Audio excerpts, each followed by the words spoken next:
തൻ്റെ വളരെയധികം പ്രായമുള്ള അപ്പനും അമ്മയോടൊപ്പം അവൾ വളരെ സന്തോഷത്തോടെ ജീവിച്ചു. അവർക്കെല്ലാവർക്കും അറിയാമായിരുന്നു തങ്ങളുടെ ജീവിതത്തിന് വലിയ ആയുസ്സില്ല എന്ന്. കാരണം വളരെ വൈകിയാണല്ലോ അവർക്ക് ഒരു പൊന്നോമനെ ലഭിച്ചത്. വൈകാതെ അവർ ഈ ലോകത്തു നിന്നും യാത്രയായി. അവൾ ദേവാലയത്തിലേക്ക് മാറ്റപ്പെട്ടു. അപ്പോഴേക്കും അവൾ ഒരേ സമയം മൗനവും അതേസമയം ആയിരിക്കുന്നതിൽ സന്തോഷിക്കാനും, അത് വളരെ കുറച്ചാണെങ്കിലും ഉള്ളതിൽ സന്തോഷിക്കാനും പഠിച്ചിരുന്നു. അതിനാൽ ചാർച്ചക്കാർ വളരെ കുഞ്ഞിലെ തനിക്ക് ഏൽപ്പിച്ചു തന്ന തൻ്റെ ജീവിത പങ്കാളിയുടെ ലളിതമായ ജീവിത സാഹചര്യത്തിലും അവൾ വളരെ ഭംഗിയായി ജീവിച്ചു. തൻ്റെ മകനെ അവൾ ഭംഗിയായി പഠിപ്പിച്ചു. പക്ഷേ അപ്പോഴേക്കും ഒരു കുഴപ്പമുണ്ടായിരുന്നു.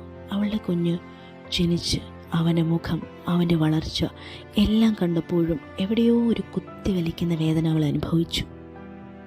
ആരോടും പങ്കുവെക്കാത്ത അവൾ അനുഭവിച്ച ജീവിത സാഹചര്യം തനിക്ക് ദീർഘക്ഷമയും സഹനശക്തിയും ലഭിക്കാനായിരുന്നു എന്ന് അവൾ തിരിച്ചറിഞ്ഞു. അവൾ ദൈവത്തെ മഹത്വപ്പെടുത്തി. ഒടുവിൽ തൻ്റെ പങ്കാളിയും പോയി. ഏക മകൻ ഏറ്റ പീഡനങ്ങളും തൻ്റെ കണ്ണുകൊണ്ട് അവൾ നോക്കിക്കണ്ടു. അവൾ അവസാനിച്ചു, ഇനി ഒന്നുമില്ല എന്ന് സകലരും ഉറപ്പിച്ചു. സാത്താൻ അവളുടെ ഹൃദയവിചാരം അറിയാൻ ആഴത്തിൽ ശ്രമിച്ചു. ഇപ്പോഴും പരാജയപ്പെട്ടുകൊണ്ടിരിക്കുന്നു. പക്ഷേ തൻ്റെ പുത്രൻ്റെ മരണം കഴിഞ്ഞു 40-ാം നാൾ പലയിടങ്ങളിൽ പോയി പഴയ ജോലികൾ വീണ്ടും ചെയ്യാൻ ആരംഭിച്ചിരുന്ന ശിഷ്യർ അവളുടെ അടുക്കലേക്ക് വീണ്ടും എത്തിച്ചേർന്നു.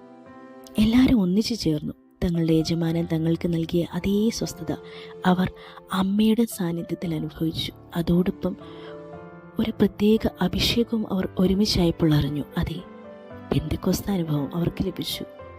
പലരും പണ്ട് അവളെ ഭാഗ്യം കെട്ടവൾ, നാളത്തെ ഇവളുടെ ജീവിതം എന്തായിത്തീരും എന്നൊക്കെ വിചാരിച്ചിരിക്കാം. പക്ഷേ ഇപ്പോൾ അവൾ നമുക്ക് ആരാണ്? അതെ, ഇതാ നിൻ്റെ അമ്മ. യോഹന്നാൻ 19:26 പറയുന്നത് പോലെ, ഇതാ നിൻ്റെ അമ്മ. ജീവിതത്തിൽ സഹനത്തിലൂടെ കടന്നു പോകുന്നവർ ആണോ നിങ്ങൾ? എന്നാൽ മൗനമായി അതിനെ പ്രതി സന്തോഷിച്ചോളൂ. കാരണം അത് നിന്നെ ഉയർത്താനുള്ള ദൈവത്തിൻ്റെ കൃപയാണ്. എൻ്റെ കൃപ നിനക്ക് മതി. എന്തെന്നാൽ നീ ബലഹീനനായിരിക്കുമ്പോഴാണ് എൻ്റെ ശക്തി തികവുറ്റതായി തീരുന്നത് എന്നല്ലേ 2 കൊരിന്തോസ് 12:9 പറയുക.